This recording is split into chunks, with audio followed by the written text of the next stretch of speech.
తండ్రి. ఆమేన్.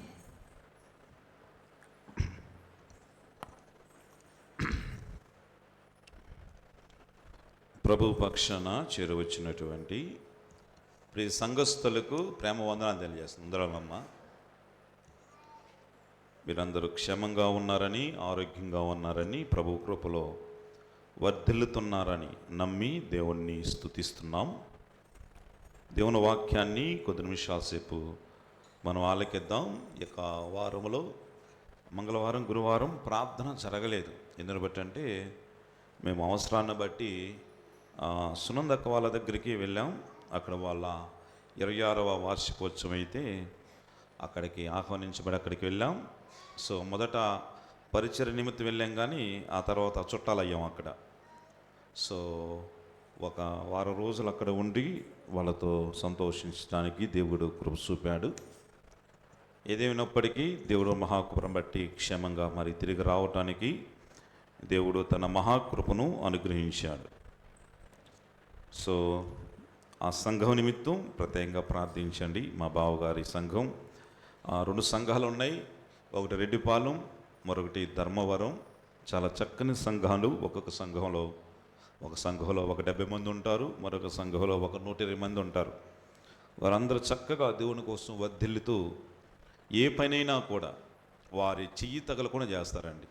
సో వాళ్ళు గమనించింది ఏంటంటే, సంఘంలో ఎంత పైన కూడా మక్క సైలెంట్గా కూర్చుంటుంది. ఏందక్క అక్కడ భోజనాలు వండుతున్నారు, ఏంది గమ్ముకుంటాం అంటే వాళ్ళు చూసుకుంటారు. శామ్ మన అవసరం లేదు అని చెప్పేసి బహుశా అంటుంటే నాకు ఆశ్చర్యం వేసింది. ఆమె రావటం, జస్ట్ చర్చిలో ఉండటం, ఏదో పాటలు పాడటం, అంతేకాని మిగతా విషయాలన్నీ ఒక్కొక్కరు ఎంత క్రమంగా మీరు ఫీల్ కాకండి, కానీ మనం సరే వద్దులే ఆ మాట అంటే మళ్ళీ మీరు ఫీల్ అవుతారు. సో వాళ్ళు ఎంత క్రమంగా చేస్తున్నారంటే అంత క్రమంగా దేవుని కృపలో ముందు కొనసాగుతున్నారు. సో సంఘంలో క్రమం అనేది చాలా ఇంపార్టెంట్. మన భక్తి తర్వాత దేవుడు ఎరుగు. ఫస్ట్ మనం వచ్చి దేవుని పాదసందులో క్రమంగా ఉండటం మనం నేర్చుకోవాలి. మిమ్మల్ని కూర్చోబెట్టడం బహుశా మీకు కొంచెం ఇబ్బందిగా ఉండవచ్చు. అటు కూర్చోండి, అటు కూర్చో అని అంటే మీ పేర్లు ఎత్తి ప్రస్తావిస్తుంటే మీకు కొద్దిగా ఇబ్బంది అనిపించవచ్చు. అయినా కూడా యేసుక్రీస్తు వారు 5 రొట్టెలు 2 చేపలను పంచినప్పుడు బహుశా యేసుక్రీస్తు ఫస్ట్ ఏం చెప్పాడు తమ్ముడు? వారిని పంక్తులుగా కూర్చోబెట్టమన్నాడు. రైట్? పంక్తులుగా యేసుక్రీస్తు వారు అద్భుతం చేయాలి. ఆ అద్భుతాన్ని వారు అనుభవించాలంటే వారు ఏం చేయాలి? ఫస్ట్ యేసుక్రీస్తు వారు పంక్తులుగా కూర్చోబెట్టారు. అనగా ఒక క్రమాన్ని అక్కడ యేసుక్రీస్తు వారు నేర్పారు, అక్కడ చెప్పారు ఆ క్రమాన్ని అని చెప్పి. బహుశా వారు పంక్తులుగా కూర్చోమన్నారని చెప్పేసి అటు కూర్చోలేదు. యేసుక్రీస్తు వారు చెప్పినట్టు శిష్యులు వారిని ఏం చేశారు? పంక్తులుగా కూర్చుండబెట్టారు. సో ఇప్పుడు మేము చేస్తుందో కూడా అదే, నువ్వు అటు కూర్చో, నువ్వు ఇటు కూర్చో అని చెప్తుంది కూడా అందుకే. కనుక ప్రభునందు ప్రియమైన వాళ్ళారా, ఇక్కడ పంక్తులుగా కూర్చోండి, చక్కగా కూర్చోండి అని అంటే మనందరం క్రమంగా దేవుణ్ణి ఆరాధిస్తే అది మనకు దీవెన, మనకు ఆశీర్వాదం. దేవుని మిమ్మల్ని దీవించునుగాక. ఒక చిన్న వాక్య భాగాన్ని ఈ దినము నేను మీతో ధ్యానించాలని ప్రభు పక్షాన ఇక్కడ ఉన్నాను. ఆ మత్తయి రాసిన వర్తమానము 25వ అధ్యాయము 8వ వచన భాగం. మత్తయి రాసినటువంటి సువర్తమానము 25వ వచన భాగం 25వ అధ్యాయము 8వ వచన భాగం. బుద్ధి లేని ఆ కన్యకలు మా దివిటీలో ఆరిపోవుచున్నవి గనుక. చాలండి. బుద్ధి లేని ఆ కన్యకలు మా దివిటీలో ఆరిపోవుచున్నవి కనుక. దేవుడి వాక్య భాగాన్ని మన కోసం దీవించునుగాక. మరొక సాక్ష్యం కూడా చెప్పాలనుకున్నాను. ఎందుకు బట్టి అంటే నేను త్వరగా తీయలేకపోయాను. ఎందుకంటే నాది ఈరోజు కొత్త బైబిల్. ఈ బైబిల్ కొనాలని చెప్పేసి నేను బ్లెస్సి మొన్న వారం సతీష్ కుమారు అక్కడ బుక్ స్టాల్కి వెళ్ళాం. బుక్ స్టాల్కి వెళ్తే ఒక 600 700 మ్యాక్సిమం 800 ఉంటుందేమో. దేవుని గ్రంథం కోసం 800 ఖర్చు పెట్టడం సభ వెళ్ళాలని చెప్పేసి అనుకొని వెళ్ళాం. అక్కడ ఆ బుక్ స్టాల్ ఆయన లేడు. లేకపోతే చాలాసేపు ఉన్నాం. ఒక గంట సేపు అక్కడే ఉన్నాం. వస్తున్నాను, అదిగో ఇదిగని ఫోన్ చేస్తే వస్తున్నాను, ఇదిగో వస్తున్నాను, అదిగో వస్తున్నాను అని చెప్పేసి అన్నాం. అనుకుని ఆ గంట తర్వాత ఆయన వచ్చిన తర్వాత నాకు కావాల్సిన బైబిలు ఈ బైబిలు కావాలని చెప్పేసి బైబిల్ అడిగితే వాడు ఎక్కిన 1250 రూపాయలు చెప్పాడు. నాకు మైండ్ పోయింది. 1250 ఇంటి కష్టం కదా, డబ్బులు లేవు కదా, ఎట్లా అని చెప్పేసి తీసుకున్నాం. వద్దా, తీసుకుంటే డబ్బులు అయ్యి రేపు మళ్ళీ అక్కడికి వెళ్ళాలి, దానికి డబ్బులు కావాలి, పెట్రోల్ డబ్బులు కావాలి అని చెప్పి ఆలోచిస్తూ చాలా నిరాశకు వచ్చాం. వచ్చి సగం దూరం నేను ప్లీజ్ అదే మాట్లాడుకున్నా, అబ్బా ఇంతసేపు గంట సేపు ఉన్నామే, వృద్ధాకు తీసుకోకుండా వచ్చామని చెప్పి చాలా నిరాశకు వచ్చాం. అప్పటి నుంచి అనుకుంటున్నా బైబిల్ యాడ్ చేయాలని చెప్పేసి. మీరు నమ్ముతారో నమ్మరు కానీ ఈరోజు ఆరాధనకు వచ్చిన వెంటనే తమ్ముడు నాకు ఒక బైబిల్ జాన్ ఒక బైబిల్ ఇచ్చి, అన్న ఇలాంటి బైబిల్ నాకు 2 ఉన్నాయి, ఇదిగో ఒక బైబిల్ తీసుకోమని నాకు ఇచ్చాడు. దేవునికి మహిమ కలుగును గాక. దేవుని విషయంలో మనం ఏది ఆశించినా తప్పకుండా దేవుడు ఇస్తాడండి. అయితే మనం ఆశించేది ఆయన చిత్తమై ఉండాలి, ఆయనకి మహిమకరమై ఉండాలండి. కనుక దేవుడు తప్పకుండా మనము ఆశించింది తప్పకుండా ఇస్తాడు. సో ఎందుకంటే ఈ బైబిల్ తమ్మునికి పెళ్లిలో బహుమతిగా ఇచ్చారు. తమ్ముడు ఒక బైబిల్ వాడుతున్నా, 2వ బైబిల్ ఇంటికాడ ఎవరికైనా ఉంది. తమ్ముడు చాలా బాగుంది తమ్ముడు, ఈ బైబిల్ అయితే నాకు బాగుంటుందని చెప్పి అంతకుముందు ఎప్పుడో చెప్పా. సరే నేను కొనుక్కుంటానని చెప్పి వెళ్ళాను, కానీ నాకు కుదరలా. దేవుడు మహాకరుణ, దేవుడు చక్కని దైవ గ్రంథాన్ని అనుగ్రహించాడు. ఓకే, ప్రభునందు ప్రియమైన వాళ్ళారా, ఇప్పుడు మనం చదివినటువంటి భాగములో బుద్ధి లేని ఆ కన్యకలు మా దివిటీలో ఆరిపోవచ్చున్నవి కనుక మీ నూనెలో కొంచెము మాకు ఇయ్యుడని బుద్ధి గలవారిని అడిగిరి అని చూస్తున్నాం. ఈ యొక్క విషయం బుద్ధి లేని వారు, బుద్ధి కలిగిన వారు కన్యకల విషయం మనకు తెలుసు. పరలోక రాజ్యం ఎలాగా ఉంటుందో అని చెప్పినటువంటి ఈ ఉపమానంలో యేసుక్రీస్తు వారు చాలా చక్కగా వివరించారండి. అందులో 5 బుద్ధి లేని వారు, 5 బుద్ధి కలిగిన వారు. బహుశా ఈ యొక్క చదువుకున్న మాట బుద్ధి లేని వారు మాట్లాడినటువంటి మాట, వారు ఇచ్చిన స్టేట్మెంట్, అయ్యా మా దివిటీలో ఆరిపోవచ్చున్నవి. బహుశా ఈ యొక్క భాగం యేసుక్రీస్తు వారు ఎందుకు ప్రస్తావించారంటే సాదృశ్యంగా యేసుక్రీస్తు వారి కాలంలో వారి సంప్రదాయాన్ని ప్రతిబింబిస్తూ ఈ యొక్క విషయం ఉన్నట్లుగా నేను ఒక బుక్లో చదివానండి. ఆ సమయంలో పెళ్లి కుమార్తె దగ్గరికి, ఇప్పుడు పెళ్లి కుమారుని దగ్గరికి పెళ్లి కుమార్తె వెళ్తుంది కదా, పెళ్లి కుమార్తె దగ్గర పెళ్లి కుమారులు వెళ్తుంది కదా. ఫస్ట్ పెళ్లి కూతురు ఉంటుంది, పెళ్లి కుమారుడు ఉంటారు. పెళ్లి కుమార్తె ఇంటి నుంచి పెళ్లి కుమారుని ఇంటికి వెళ్తుంది. కానీ ఆ కాలంలో పెళ్లి కుమార్తెను తీసుకురావటానికి ఇప్పుడైతే అదేందంటారు కదా, తమ్ముడు కడతారు కదా, ఇదేంది ప్రతానం. సో ప్రతానం అంటారు కదా, ప్రతానాన్ని తీసుకువెళ్ళి వారికి ఇచ్చిన తర్వాత పెళ్లి కుమార్తెను తీసుకొస్తారు. ఆ టైంలో ఎలాగా ఉండేదంటే, ఆ టైంలో పెళ్లి కుమారుడే వెళ్ళేవాడు. పెళ్లి కుమారుడే వెళ్ళేసేసి పెళ్లి కుమార్తెను తీసుకువచ్చి, మా ఇంటి దగ్గర విందు జరుగుతుందరా, పెళ్లికి కుమార్తెగా నువ్వు రా అని చెప్పేసి పెళ్లి కుమారుడు వెళ్ళి తీసుకువచ్చే ఒక సాంప్రదాయం ఆ రోజులో ఉందని నేను ఒక బుక్లో చదివాను. సో అలాగే ఇక పెళ్లి కుమారుడు పెళ్లి కుమార్తె, బహుశా ఆ యొక్క పెళ్లి కుమారుని ఆహ్వానించడానికి కొంతమంది కన్నికలను రెడీ చేస్తారు. ఆయన వచ్చినప్పుడు రాత్రి కాలం వేళ డ్యూటీలు పట్టుకొని ఆ వ్యక్తికి, ఆ పెళ్లి కుమారునికి బహుశా ఆ పెళ్లి కుమార్తె ఇంటికి మార్గం చూపుతూ సంతోషంగా ఎగురుతూ గొంతలు వేస్తూ ఆ పెళ్లి కుమారుని తీసుకువస్తారు. ఇది సంప్రదాయం అప్పుడున్నటువంటి భాగంలో. ఇప్పుడు ఇక్కడ భాగంలో మనం చూస్తున్నాం, ఆ రాత్రి అర్ధరాత్రి అయింది, ఇంకా పెళ్లి కుమారు రాలేదు. అయితే 5 మాత్రం మెలకుగా ఉండి ఆ పెళ్లి కుమారుని ఎత్తుకానికి వెళ్ళారు. మిగతా 5 మాత్రం వారు కునికి నిద్రించి, బహుశా ప్రకటన, అయ్యా పెళ్లి కుమారుడు వస్తున్నాడు అని చెప్పేసి బహుశా అందరూ చెప్పారండి.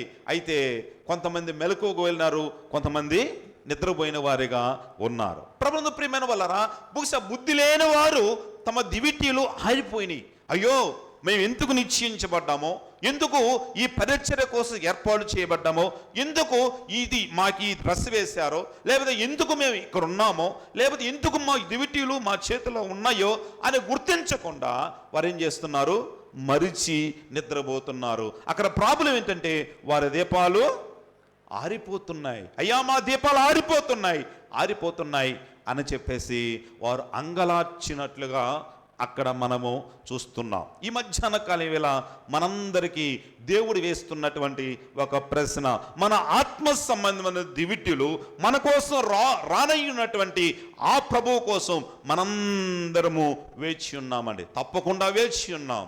నేను ప్రభువు కోసం ఎదురు చూడటం లేదంటే నువ్వు విశ్వాసమే కాదు, నీకు ఆదివారంలో ఏమాత్రమో పాలు పంపలేదు, దేవుని పాదసన్నిధికి రావటానికి కూడా నువ్వు ఏమాత్రం యజ్ఞను కాదు. ఎందుకు బట్టంటే మన నిరీక్షణ, మన ఆశ అంత మాత్రమే, మన కోరిక, మన యొక్క గమ్యం ఆ ప్రభు అయిన యేసుక్రీస్తు వారు తప్పకుండా వస్తాడు. ఆయన మధ్యాకాశంలోకి వస్తాడు. బోర శబ్దం వినబడుతుంది. మొదట మృతులైన వారు లేస్తారు, ఆ తర్వాత సజీవులమయ్యుండు మనము ఆయన ఎదుర్కొనడానికి సంతోషంగా అక్కడికి వెళతాం. అక్కడికి వెళ్ళిన తర్వాత ఆయన ఆ మధ్యాకాశం నుంచి పరలోకానికి మనల్ని తీసుకువెళ్తాడు. అక్కడ ఎన్ని రోజులు విందండి మనకి? ఎన్ని రోజులు విందు? 7 సంవత్సరాలు విందు జరుగుతాయి. ఆ విందు జరిగిన సమయంలో ఈ భూలోకములో ఉన్నటువంటి వారందరూ బహుశా 7 సంవత్సరాలు శ్రమలు జరుగుతాయి, 3 సంవత్సరాలు శ్రమలు, 3 సంవత్సరాలు మహాశ్రమలు జరుగుతాయి. ఆ తర్వాత ఆ పరిశుద్ధుల సహవాసముతోటి యేసుక్రీస్తు వారు మనందరిని తీసుకుని మళ్ళీ భూలోకానికి వస్తాడు. ఇక్కడ ఎన్ని సంవత్సరాల పరిపాలన జరుగుతుంది?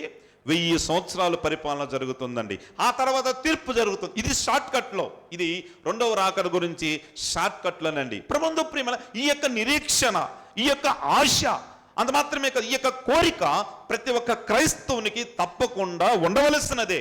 రాజు ఉన్నటువంటి, పెళ్లి కుమారుగా రాబోతున్నటువంటి ఆ ప్రభువు కోసం నేను నా దివిటీని వెలిగించుకున్నానా లేదా? దేవుని కోసం నేను వెలిగి ఉన్నానా, ఆరిపోయిన వాడిగా ఉన్నానా? నా యొక్క విశ్వాస దీపం వెలిగిందా, ఆరిపోయిందా? నేను క్రైస్తవునిగా వెలిగి ఉన్నానా, లేకపోతే ఆరిపోయిన క్రైస్తవుడిగా ఉన్నానా అని ఈశలో ప్రభు మనతో మాట్లాడుతున్నాడు. ప్రభు ఏ క్షణమైనా రావచ్చండి, ఏ గడి అయినా రావచ్చండి. అనుకోని గడియలో ఆయన వస్తాడు. ఆయన దొంగ కాదు, కానీ దొంగవలే వస్తానన్నాడు. అనగా మనకు చెప్పని సమయంలో వస్తాడండి, వస్తాడు. ప్రియమైన సోదరులారా, అందును బట్టే అయితే ఆయన వచ్చినప్పుడు మన జీవితాలు వెలిగే జీవితాలుగా ఉండాలి, ఆరిపోయిన జీవితాలుగా ఉండకూడదు. యోహాను రాసిన సువర్తమానములో ఒక మాట ఉంది, చూద్దాం. యోహాను రాసినటువంటి సువర్తమానము 5వ అధ్యాయము 35వ వచన భాగములో ఒక చక్కని మాట ఉంది. 35వ వచన భాగం, పేజీ నంబర్ 85. అతడు మండుచు ప్రకాశించుచున్న దీపమయ్యుండెను. ఎవరంట? అతడు మండుచు ప్రకాశించుచున్న దీపమనై ఉన్నాడు అని చెప్తున్నాం. బాప్తిసం ఇచ్చి యోహాను గురించినటువంటి రాయబడినటువంటి ఒక చక్కనే మాట. ఆయన ఎలాగా ఉన్నాడు? మండుచు ప్రకాశించుచున్న దీపమై ఉన్నాడు. ఇందును బట్టండి, బాప్తిసం ఇచ్చి యోహాను బహుశా ఒక డ్రెస్ ఎలాగా ఉంటుందండి, ఎలాగా ఉంటుంది?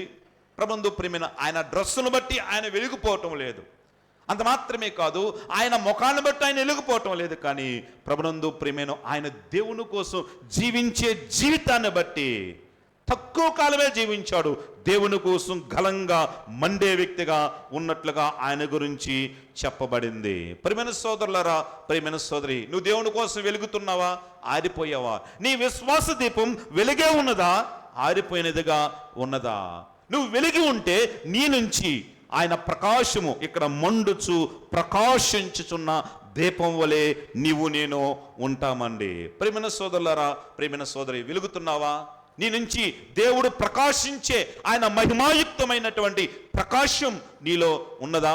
నిన్ను చూసిన వారు, నిన్ను గాంచిన వారు, అంత మాత్రమే కాదు, నిన్ను దర్శించిన వారు నిజముగా ఈయన దేవుని బిడ్డ, ఈయన క్రైస్తవుడు, ఈమె క్రైస్తవురాలు, ఈమె విశ్వాసి, లేకపోతే ఈమె విశ్వాసురాలు, ఈమె సంఘ పెద్ద, లేకపోతే ఈయన దైవజనుడు అని చెప్పేసి మనల గురించి బహుశా ఇతరులు చెప్పగలుగుతున్నారా? నువ్వు వెలిగే ఉన్నావా, ఆరిపోయి ఉన్నావా? బుద్ధి లేని వారు కూడా, అయ్యా మా దీపాలు ఆరిపోయినాయి, అయ్యా మా దీపాలు ఆరిపోయినాయి అని అంగలారుస్తున్నారు ఆయన వచ్చినప్పుడు. ప్రియమైన సోదరులారా, త్వరగా రాబోతున్నటువంటి ఆయన వచ్చినప్పుడు నీవు నేను కూడా బుద్ధి లేని కన్యకల వలె అలాగ అంగలార్చకూడదంటే ఈ సమయంలో మనం వెలుగు ఉన్నామా, ఆరిపోయామా అని పరిశీలించుకుని వెలిగించబడటానికి మన జీవితాలు దిద్దబడాలి. యోబు గ్రంథం 11వ అధ్యాయము 17వ వచన భాగంలో ఒక మాట ఉంది. యోబు గ్రంథం 11వ అధ్యాయము 17వ వచన భాగములో మళ్ళీ చదవండి. అప్పుడు నీ బ్రతుకు మధ్యాహ్న కాలపు తేజస్సు వలె, తేజస్సు కంటే అధికముగా ప్రకాశించిన. అప్పుడు నీ బ్రతుకు మధ్యాహ్న కాల తేజస్సు కంటే అధికముగా ప్రకాశించును. ప్రభునందు ప్రియమైన వాళ్ళ అనగా ఒక క్రైస్తవుడుగా విశ్వాసిగా ఉన్నటువంటి మన బ్రతుకు ఎలాగా ఉండాలి? ప్రకాశించే బ్రతుకుగా ఉండాలి. ప్రియమైన సోదరులారా, ప్రియమైన సోదరి, ప్రకాశిస్తున్నావా? మన బ్రతుకులు ప్రకాశిస్తున్నాయా? ప్రియమైన సోదరి, ఇది తప్ప ఏమి మన బ్రతుకులు తప్ప ఏమి ప్రకాశించినా కూడా మనం వ్యర్థులుగా మారిపోతామండి. ప్రియమైన సోదరి, ప్రియమైన సోదరుల, బ్రతుకులు ప్రకాశించాలి. కొంతమంది చదువులో ప్రకాశిస్తారండి, కొంతమంది ఉద్యోగంలో ప్రకాశిస్తారు, కొంతమంది వ్యాపారంలో ప్రకాశిస్తారు, కొంతమంది సంపాదించడంలో ప్రకాశిస్తారు. అంత మాత్రం కొంతమంది మంచి పేరు తెచ్చుకుని ప్రకాశిస్తారండి. ప్రకాశించటం అంటే ప్రదర్శించబడటం అండి. అంత మాత్రమే. ఒకరు మంచి ఘనమైన మార్కులు వచ్చినాయి అనుకోండి, ఆ ఘనమైన మార్కులను బట్టి అతను ప్రకాశిస్తాడు. ఒక మంచి ఉద్యోగం వచ్చిందనుకోండి, IAS IPS వచ్చింది అనుకోండి, ఆ ఉద్యోగాన్ని బట్టి అబ్బా ఎంత మంచివాడండి అని ఆ ఉద్యోగాన్ని బట్టి ప్రకాశిస్తాడు. కానీ ఇక్కడ చెప్తున్నాడు, మన బ్రతుకును బట్టి మనము ప్రకాశించాలి. బహుశా మిగతా వాటి మంచి ప్రకాశించినా ప్రకాశించకపోయినా కూడా నీ బ్రతుకును బట్టి నువ్వు ప్రకాశించకపోతే మిగతావన్నీ వ్యర్థమే అని బహుశా దేవుడు వాక్యం తెలియచేస్తుంది. మధ్యాహ్న తేజస్సు కంటే ఎక్కువగా ప్రకాశించాలంటే మొదట నీ బ్రతుకులు నీవు ప్రకాశించాలి. అయితే మనం ఎప్పుడు ప్రకాశిస్తాం? అదే 11వ అధ్యాయం 14 వచనాన్ని కూడా చదవండి. ఎప్పుడు ప్రకాశిస్తాం? పాపము నీ చేతిలో నుండి చూచి నీవు దానిని విడిచిన ఎడల నీ గుడారములలో నుండి దుర్మార్గతను నీవు కొట్టివేసిన ఎడల. ప్రభునందు ప్రియమైన వాళ్ళరా, ఇక్కడ చూస్తున్నాం నీ పాపము నీ చేతిలో ఉన్నట చూచి నీవు దానిని విడిచిన ఎడల. ఎప్పుడు ప్రకాశిస్తావు నువ్వు దేవుడి కోసం? ఎప్పుడు నువ్వు వెలుగుతావు? నీ దీపాలు ఆరిపోకుండా ఎప్పుడు ఉంటాయంటే 2 ఇక్కడ చక్కగా రాస్తున్నాయి. మన బ్రతుకులు మధ్యాహ్న కాల తేజస్సు వలె మెరిసిపోవాలంటే మధ్యాహ్న కాల తేజస్సు ఎలాగుంటుందండి? మిట్ట మధ్యాహ్నం 12 గంటలు అనుకోండి, ఎలాగ వెలుగు ఉంటుందండి? అంతకంటే వెలుగు ఇన్ని వేల యాంపులు బహుశా లైట్ పెట్టినా కూడా వెలగదండి. ఎందుకు పెట్టండి? మధ్యాహ్న కాలం చాలా ప్రకాశవంతంగా ఉంటుందండి. అలాగే దేవుడు చెప్తున్నాడు, మన బ్రతుకులు కూడా మధ్యాహ్న తేజస్సు వలె వెలగాలంటే తెలియజేస్తున్నారు. ప్రియమైన సోదరులారా, అక్కడ ఏం చేస్తున్నాడు? పాపాన్ని ఏం చేస్తున్నాడు? ఏం చేయాలి అక్కడ? విడిచిన ఎడల. నీ చేతిలో నుండి నువ్వు ఆ యొక్క పాపాన్ని విడిచేవాడిగా ఉండాలి. పాపము నీ చేతిలో ఉండటం చూసి దాన్ని అసహించుకోవాలి, దాన్ని విసిరివేయాలండి. విసిరివేస్తున్నావా ప్రియమైన సోదరి, ప్రియమైన సోదరులారా? ఈ మధ్యాహ్న కాలంలో దేవుడు నిన్ను దర్శిస్తుండగా 10 మంది బహుశా ఆ యొక్క పెళ్లి కుమారుడు దగ్గరికి వెళ్ళారు, కానీ బుద్ధి లేనివారు 10 మంది ఒక విధంగా బ్రతకాలనుకున్నారు, కానీ 5 మాత్రమే చక్కగా బ్రతకారు. మిగిలిన 5 బ్రతకవలసిన బ్రతుకును బ్రతకలేదు. వారి బ్రతుకులు ప్రకాశించలేదు, వారి దీపాలు వెలగలేదు, కనుక విడిచిపెట్టబడ్డారండి.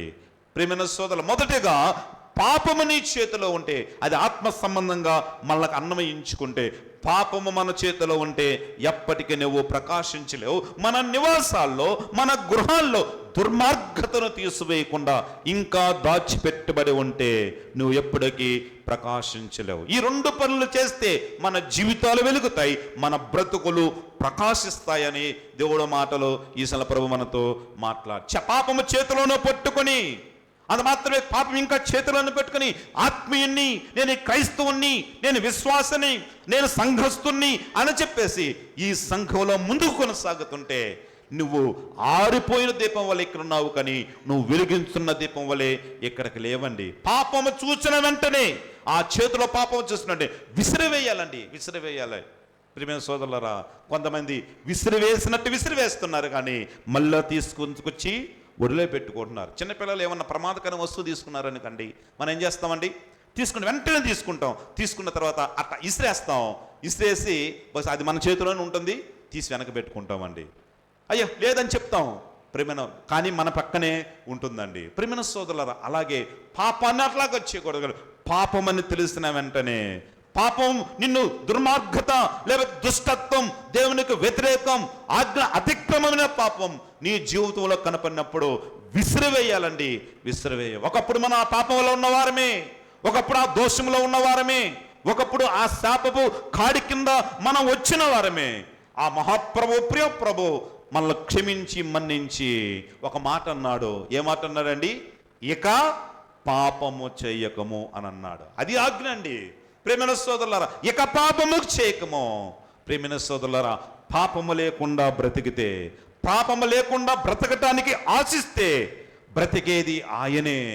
అంత మాత్రమే కాదు, పాపము లేకుండా నడవటానికి బహుశా నువ్వు ఆశిస్తే నడిపించేది కూడా ఆయనేనండి. ప్రేమైన సోదరులారా, బ్రతకటాలని ఆశ మనలో ఉండాలి. అంత మాత్రమే కాదు, పాపము లేకుండా నడవాలన్నటువంటి ఆశ మనకు ఉండాలి. మనకు అసాధ్యం అండి, కానీ ఆ ప్రియ మహాప్రభు కృపను బట్టి మనకు సాధ్యపరచగలడండి. 40 సంవత్సరాలు ఇశ్రాయేలు ఆ భయంకరమైనటువంటి ఎడారిలో నడవటం చాలా ఇబ్బంది అండి, చాలా ఇబ్బంది. కానీ 40 సంవత్సరాలు వారికి ఎలాంటి ఇబ్బంది కలగకుండా నడిచిన వారుగా ఉన్నారు. వారికి అసాధ్యమే, కానీ వారు నడిపించిన వాడు ఎవరండి? ప్రభు అండి. కనుక ప్రభునందు ప్రియమైన సోదరులారా, పరిశుద్ధంగా బ్రతకటం నీకు అసాధ్యమే, కానీ నీవు ఆశపడ, అయ్యా నేను పరిశుద్ధంగా ఉండాలి, నేను పాపం చేయకూడదు, పాపం జోలికి వెళ్ళకూడదు అని ప్రతి క్షణం నిన్ను చెక్ చేసుకుంటూ ఆ పాపము జోలికి వెళ్ళకుండా ఉండటానికి నువ్వు ఆశపడాలి, ప్రార్థన చేయాలి. ఆశ కలిగిన ప్రాణాన్ని తప్పకుండా దేవుడు తృప్తిపరుస్తాడు. కనుక పాపము జీవితంలో నుంచి విసిరివేస్తున్నావా ప్రియమైన సోదరి? లేకపోతే హత్తుకొని ఇంకా తిరుగుతున్నావా? కొందరు విసిరివేసినట్లే విసిరివేస్తున్నారు ఆ చిన్న పిల్లవాడి ముందు, కానీ దేవుని చిన్న పిల్లవాడు అనుకొని తీసుకొచ్చి మళ్ళీ వెనకబెట్టుకుంటున్నారండి. ప్రియమైన సోదరులారా, అది చాలా ప్రమాదం. పాపం నీ జీవితాన్ని దుర్భరం చేయకముందే, పాపం నీ జీవితాన్ని అవమానపాలు చేయకముందే, పాపం నిన్ను శాపగ్రాహిగా పొందకముందే తప్పకుండా నీవు దేవుని రాజ్యముకు వారసుడు కావాలంటే పాపాన్ని విరిచివేసేవాడుగా ఉండాలి. ఇటీవల నేను ఒక వ్యక్తి ఒక మాట చెప్పగా విన్నానండి. ప్రియమైన సోదరులారా, బహుశా దేవుడు ప్రభువును నమ్ముకున్న వారికి, బాప్తిసం తీసుకున్న వారికి ఆ రాజ్యంలో నరకం ఉన్నది, భయంకరమైన మండుతున్నటువంటి అగ్ని ఆరదు, పురుగు సావదు ఆ యొక్క సమయంలో. కానీ ప్రభువు నమ్ముకుని బాప్తిసం తీసుకొని తెలిసి బహుశా నువ్వు పాపము చేస్తే అక్కడ నీకు శిక్ష ఉండదు, కానీ ఈ లోకంలో తప్పకుండా శిక్ష అనుభవిస్తావంట. ఎంత భయంకరమండి! నీ జీవితాన్ని అంధకారం చేయకముందే పాపాన్ని నిజముగా విసిరివేయాలి. అప్పుడే నువ్వు ప్రకాశించే జ్యోతి వలె ఉంటావు. ప్రియమైన సోదరులారా, ఇప్పుడు మనం చదివినటువంటి భాగాల్లో బహుశా మా దీపాలు ఆరిపోయినాయి ప్రభా, మా దీపాలు ఆరిపోయినాయి అని అంటున్నారు. అయితే ఆ సందర్భంలో ఎందుకు వారి దీపాలు ఆగిపోయినాయి అది విషయాన్ని చూద్దామండి. అది 25వ అధ్యాయము. ఎందుకు వారి దీపాలు ఆగిపోయినాయి?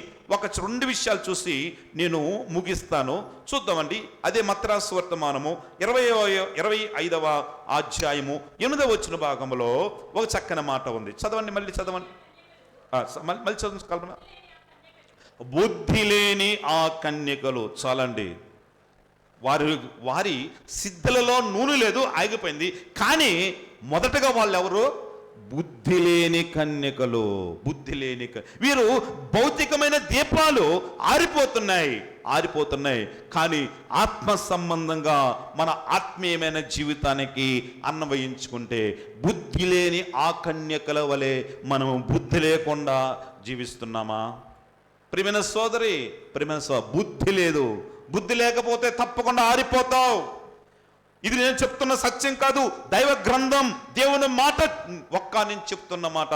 బుద్ధి లేకపోతే నీవు ఆరిపోతావు. ప్రియమైన సోదరి, నీ జీవితం ప్రకాశించడానికి డబ్బు ప్రాముఖ్యం కాదు, నీ జీవితం ప్రకాశించడానికి ఉద్యోగం ప్రధానం కాదు, నీ యొక్క జీవితం ప్రకాశించటానికి బహుశా నీ చదువు, నీ తెలివితేటలు, నీ జ్ఞానం, నీ అండబలం కండబలం ప్రధానం కాదు. కానీ మన బ్రతుకులు ప్రకాశించాలంటే, మన దీపాలు వెలగాలంటే బుద్ధి ప్రాముఖ్యమండి.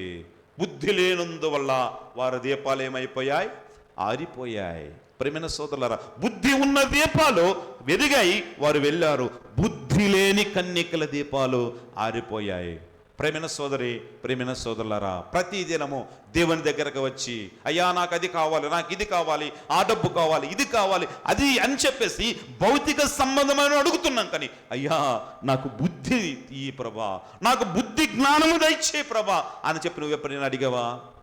ప్రియమైన సోదర, ప్రియమైన సోదరి, బుద్ధి కలిగి ఉండటం అనేది బుద్ధిమంతుడి లక్షణం అండి. సొలొమోను కూడా అయ్యా ఏదేదో అడగలేదు, కానీ అయ్యా నాకు బుద్ధి కావాలన్నాడు. బహుశా ఆ తర్వాత ఒక చక్కని మాట ఉంది. ఆ ప్రార్థన దేవుడికి ఏమైందంట? ఏమైంది?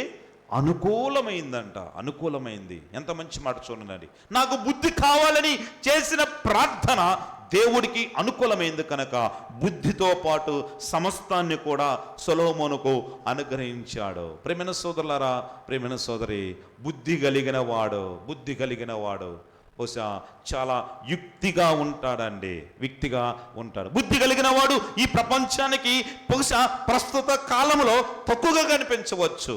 ఒక వేస్ట్ పేపర్ల వలె కనిపించవచ్చు, లేకపోతే తీసివేయబడిన వానిగా కనిపించవచ్చు. వాడు బుద్ధిగా బ్రతుకుతున్నాడు. బహుశా వారి బుద్ధిని బట్టి, భౌతిక సంబంధమైన వాటిని బట్టి వారు తక్కువగా ఎంచవచ్చు. కానీ వారి బుద్ధి ఒకానొక సమయంలో వారిని ప్రధానునిగా చేస్తుందండి. తప్పకుండా చేస్తుంది. దావీదు కూడా ఎలాంటి బుద్ధి కలిగిన వాడండి? ఎలాంటి బుద్ధి గలవాడు? ఎలాంటి బుద్ధి కలిగిన వాడు? దావీదు బుద్ధి ఎలాంటి బుద్ధి? సుబుద్ధి. ఏ బుద్ధి? సుబుద్ధి కలిగిన వాడు దావీదు. ప్రభువునందు ప్రియమైన వాడిని ఆ సుబుద్ధి ఎలాగా చేసింది? ప్రధానునిగా చేసిందండి. గొర్రెల మేపేవాడిని, ఒక జనాంగాన్ని పోషించే వ్యక్తిగా తయారైపోయాడు. అంత మాత్రమే కాదు, ఒక ముళ్ళకర్ర చేతిలో పట్టుకొని ఆ గొర్రెను ఈ గొర్రెను బహుశా కొడుతూ ముందుకు సాగేవాడి చేతిలో ఏ చేయి వచ్చింది? ఏ దండం వచ్చింది? రాజదండం వచ్చిందండి. ఎక్కడో చెట్టు కింద కూర్చొని ఏదో బాక్స్లో తెచ్చుకున్న ఆహారం తినేవాడు బహుశా రాజభవనంలో కూర్చొని ఏం తింటున్నాడు? పంచభక్ష పరమాణాలు తింటున్నాడు. ప్రియమైన సోదరులారా, ఆయన సుబుద్ధి ఆయనను అక్కడికి తీసుకెళ్ళిందండి. ఇక్కడ మనము ఒక చక్కగా గమనించాలండి. సుబుద్ధి స్థానములో దుర్బుద్ధి ఉన్నట్టయితే తప్పకుండా బహుశా ఈ సుబుద్ధి ఎలాగైతే నిన్ను చెట్టు కింద కూర్చున్నటువంటి దావీదును బహుశా ఆ సింహాసనం మీద కూర్చుండో, ఆ దుర్బుద్ధి కూడా సింహాసనం మీద కూర్చున్న నిన్ను కూడా చెట్టు కిందకు తీసుకురాగలదన్న వాస్తవాన్ని ఈసల ప్రభు మనతో మాట్లాడుతున్నాడు. ప్రియమైన సోదరులారా, ప్రియమైన సోదరి, ఎలాంటి బుద్ధి కలిగి ఉన్నావు? నిజంగా బుద్ధి కలిగి ఉన్నావా? బహుశా ఆ మాట అంటే నాకు ఇష్టం లేదు, కానీ నిజంగా బుద్ధి ఉందా నీకు? నాకు ఉందా బుద్ధి? ప్రియమైన సోదరులారా, మన బుద్ధిని మనము పరిశీలించుకోవాలి. లూకాసు వర్తమానంలో ఒక చక్కని మాట 15వ అధ్యాయం 17వ వచ్చిన భాగంలో మనకి తెలిసిన విషయమే. చూడండి, లూకాసు వర్తమానము 15వ అధ్యాయము 17వ వచ్చిన భాగంలో ఏది? అయితే బుద్ధి వచ్చినప్పుడు వాడు నా తండ్రి వద్ద ఎంతో మంది కూలివాండ్రు కలరు అని అనుకున్నాడు. ప్రియమైన సోదరులారా, బుద్ధి వచ్చినప్పుడు అన్నాడంటే వాడికి అంతకుముందు ఏమి లేనట్టండి? బుద్ధి లేదు. వాడికి బుద్ధి రానప్పుడు వాడు ఇష్టానుసారంగా ప్రవర్తించారు. ప్రియమైన సోదరులారా, కొంతకాలానికి బహుశా ఆ బుద్ధి లేనటువంటి పరిస్థితిలో వాడు నా డబ్బు నాకు కావాలన్నాడు. బహుశా ఈ తండ్రి వద్ద నాకు సంతోషం లేదన్నాడు. ఈ ఫ్రెండ్సే గొప్పవారు అనుకున్నారు. బహుశా తండ్రి వద్ద నాకు బహుశా ఫ్రీనెస్ లేదనుకున్నారండి. వెళ్ళి ప్రకాశించాలనుకున్నాడు, వెళ్ళి ఏదో ఎలగాలనుకున్నాడు. తండ్రి దగ్గర ఉంటే నేను ప్రకాశించలేను, తండ్రి దగ్గర నుంచి నేను వెలగలేను, తండ్రి దగ్గర ఉంటే నేను ప్రపంచానికి తెలియను అనుకున్నాడేమో, తండ్రి దగ్గర ఉంటే ఎప్పుడు ఇంట్లోనే ఉండాలనుకున్నాడేమో. కానీ బుద్ధి లేకుండా ఆలోచించాడు. ప్రియమైన సోదరులారా, ప్రియమైన సోదరి, ఆస్తి ఉంటే వెలుగుతాననుకున్నాడు, ఫ్రెండ్స్ ఉంటే వెలుగుతాననుకున్నాడు, స్నేహితులు ఉంటే వెలుగుతాననుకున్నాడు, తెలివితేటలు ఉంటే వెలుగుతాననుకున్నాడు. నా ఇష్టాన్ని నేను నెరవేర్చుకుంటే, నా ఇష్టానుసారంగా నేను ప్రవర్తిస్తే, నా ఇష్టానుసారంగా నేను అనువలిస్తే నాకంటే ఎవరు అని చెప్పి నేనే ప్రకాశిస్తాను అనుకున్నాడు వీడు. కానీ కొంతకాలానికి ఆ ప్రకాశం ఆగిపోయింది. అవన్నీ తరిగిపోయిన తర్వాత కష్టాలు స్టార్ట్ అయ్యాయి. బహుశా అన్ని ఉన్నదంతా ఖర్చు అయిపోయింది. అంతా ఖర్చు అయిపోయిన తర్వాత ఏమొచ్చిందండి? బుద్ధి వచ్చిందండి. ప్రియమైన వాళ్ళరా, ఇక్కడ ఒక విషయాన్ని గమనించు. నీ దగ్గర ఉన్నది సమస్తం ఖర్చు అయిపోవచ్చు. నీ ధనం ఖర్చు అయిపోవచ్చు, నీ ఆరోగ్యం ఖర్చు అయిపోవచ్చు, నీ శక్తి ఖర్చు అయిపోవచ్చు, అన్ని ఖర్చు అయిపోవచ్చు. కానీ ఎప్పటికీ నీ బుద్ధి అనేది ఖర్చు అవ్వదండి, ఖర్చు అవ్వదు. ప్రియమైన సోదరులారా, ప్రియమైన సోదరి, బుద్ధి ఆ వ్యక్తిని తీసుకెళ్ళి ఎక్కడో దూరాన్ని పడవేసింది. చిన్న కుర్రపాయాడు వెలుగుతాను అనుకుని వెళ్ళాడు, కానీ ఆరిపోయిన వాడిగా ఉన్నాడండి. పండులు తినే పొట్టు కోసం ఆశపడ్డాడు. అనగా ఎంతగా దిగజారిపోయాడో గమనించండి. ఎంతగా దిగజారిపోయాడో. బుద్ధి లేకుండా ప్రవర్తిస్తే, బుద్ధి లేకుండా నువ్వు జీవిస్తే, బుద్ధి లేకుండా బ్రతికితే ఎవరి జీవితాలైనా ఇలాగే ఆరిపోతాయని దేవుడు మాటలను బట్టి ఈ సమయంలో మనము నేర్చుకోవాలి. అయితే ఆ టైంలో చిన్న కుమారుడుకు ఏదేదో చేయలేదు. కానీ బహుశా నేను అక్కడికి పోయి సాధించుకోవాలి, ఇది పోయి సాధించుకోవాలి, ఎవరైతే నా దగ్గర డబ్బులు తీసుకున్నారో వారి దగ్గర పోయి అడగాలి అని చెప్పేసి ఏదేదో చేయలేదు. కానీ జస్ట్ ఆయనకేమొచ్చింది? బుద్ధి వచ్చింది. బుద్ధి వచ్చిన వెంటనే ఏం కలిగిందండి? జీవితమే మారిపోయిందండి. ఎప్పుడైతే బుద్ధి వచ్చిందో తండ్రి దగ్గరికి వచ్చాడు. ఒక్క 10 నిమిషాల గ్యాప్లో అన్ని ఏదైతే కోల్పోయాడో అన్ని వచ్చింది. రాజవంగరం వచ్చింది, దుస్తులు వచ్చాయి, కిరీటం వచ్చాయి, సింహాసనం వచ్చింది, ఫంక్షన్ జరుగుతుంది, ఆ వీధులన్నీ వెలిగిపోతున్నాయి. ఏమైందంటే, అయ్యా ఆ చిన్న కుమారుడు వచ్చే కనుక వీధులన్నీ వెలిగిపోతున్నాయి. అనగా బుద్ధి అనేది మన జీవితాన్ని నిమిషంలో మారుస్తుంది. కనుక ప్రియమైన సోదరి, బుద్ధి కలిగి జీవించేవాడిగా ఉండాలండి. ప్రియమైన సోదరి, ఈ మధ్యాహ్న కాల వేళ నిన్ను ప్రశ్నిస్తున్నాడు, నువ్వు బుద్ధి కలిగిన వాడివేనా, బుద్ధి లేని వాడివా? ప్రియమైన సోదరి, నువ్వు ఆస్తిపరుడు అడగటం లేదు, నువ్వు మేధావా అని అడగటం లేదు, నువ్వు చదవరువా అని అడగటం లేదు, నువ్వు గొప్పవాడువా అని అడగటం లేదు. కానీ నువ్వు బుద్ధి కలిగిన వాడివి అని అనిపించుకుంటే దేవుడు మేళ్ళు పొందుకునేవాడిగా ఉంటావు, జీవితాన్ని వెలిగించుకునేవాడిగా ఉంటావు. నీ యొక్క మధ్యాహ్న కాల ప్రకాశం వలె నువ్వు ప్రకాశిస్తావని దేవుడు మాటలు ఈ సమయంలో ప్రభు మనతో మాట్లాడుతున్నాడు. అందుకే సామెతల గ్రంథము 10వ అధ్యాయము 23వ వచనములో ఒక చక్కని మాట ఉంది. బహుశా ఆ బుద్ధి ఏం చేస్తుంది, అయితే మనిషి యొక్క బుద్ధి మనిషిని ఏం చేస్తుంది అనే ఒక మాట ఉంది. ఆ మాట చూసుకున్నాం.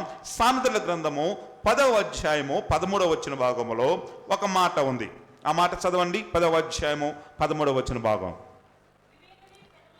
23వ వచన భాగం, కల్పన 23వ వచన భాగం.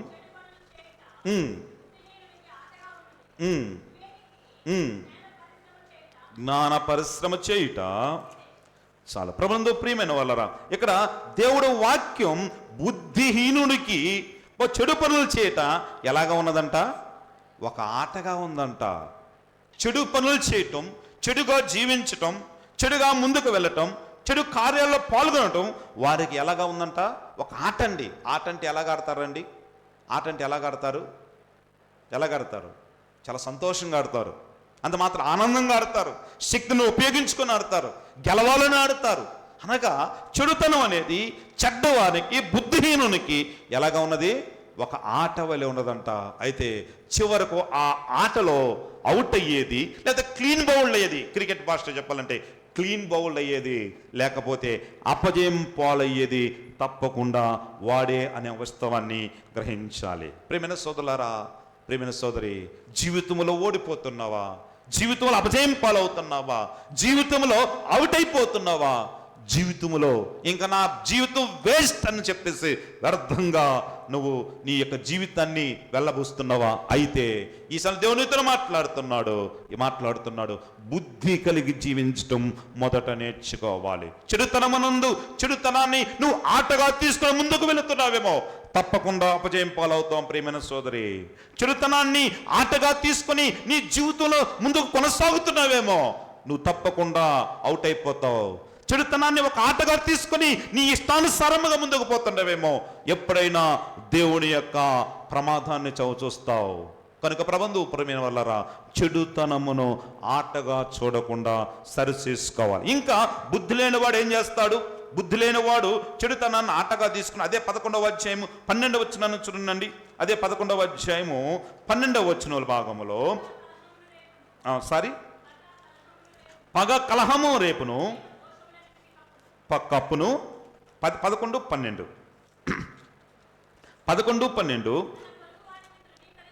తన పొరుగు వానిని తృణీకరించువాడు బుద్ధి లేనివాడు. ఏందంట?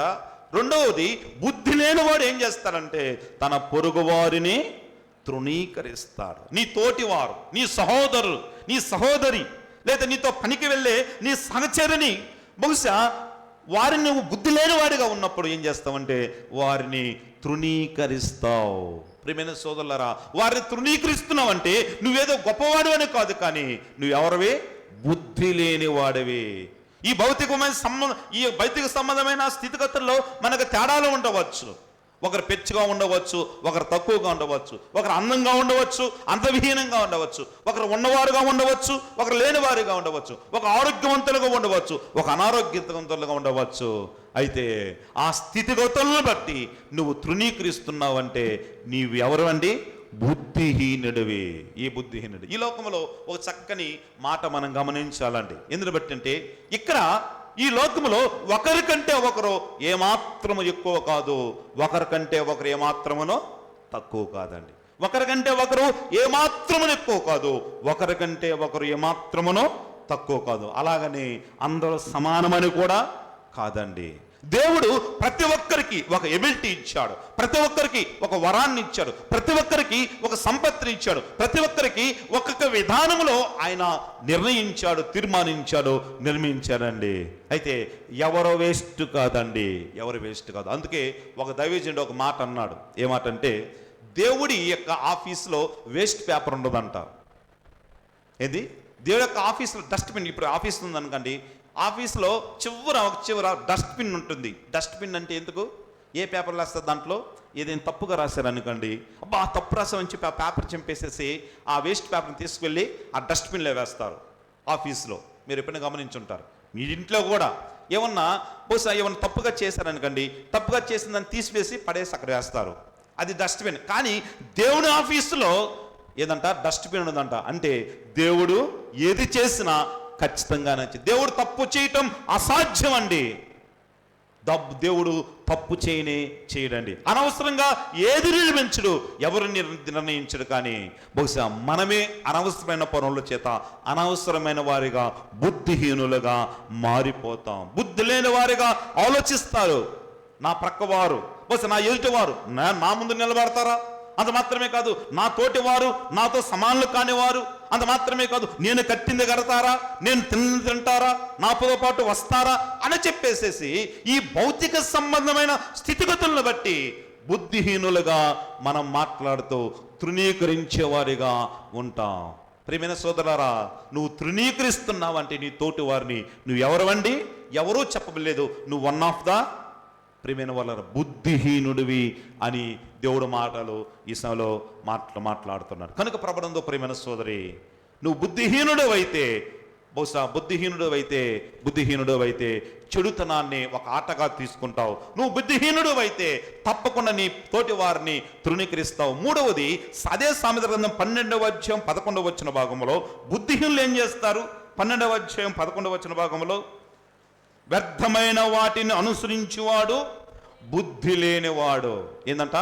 వ్యర్థమైన దానిని అనుసరించేవాడు బుద్ధి లేనివాడు. ప్రియమైన సోదరులరా, వ్యర్థమైన దాన్ని అనుసరిస్తున్నావేమో, వ్యర్థమైన దాన్ని ఫాలో అవుతున్నావేమో, వ్యర్థమైనది నిజమనుకుంటున్నావేమో, సత్యం కాని దాన్ని సత్యం అనుకొని ముందుకు వెళుతున్నావేమో, లోకాన్ని అనుసరిస్తున్నావేమో, లోకాస్తుల్ని అనుసరిస్తున్నావేమో.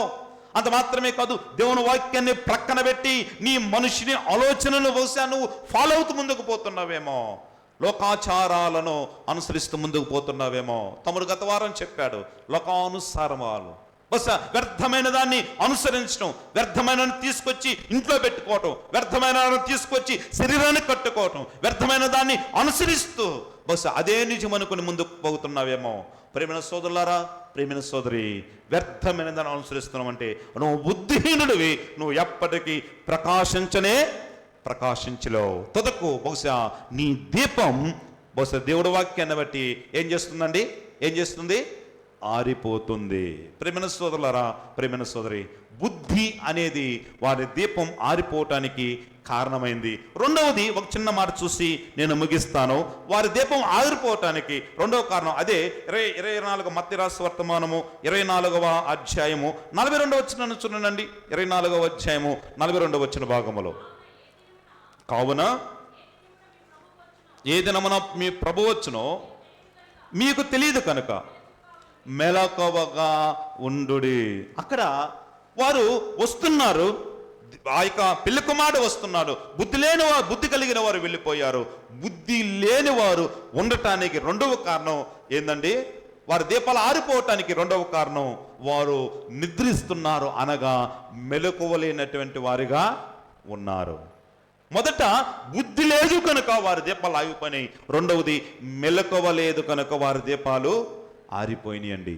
అనగా ఆత్మ సంబంధంగా మనం పరిశీలించుకుంటే ఆత్మీయంగా మెలకువ అనుకువ విశ్వాసకి చాలా చాలా ప్రాముఖ్యం అండి. ఈ రెండు సమపాలలో నువ్వు ఉండాలి. ఏముండాలి? మెలకువ అనుకువ అండి. ప్రేమైన సోదరులారా, ప్రేమైన సోదరి, అనుకువ లేకపోతే కొంతమందికి అనుకువ ఉంటుంది కానీ మెలకువ ఉండదు, కొంతమందికి మెలకువ ఉంటుంది కానీ అనుకువ ఉండదండి.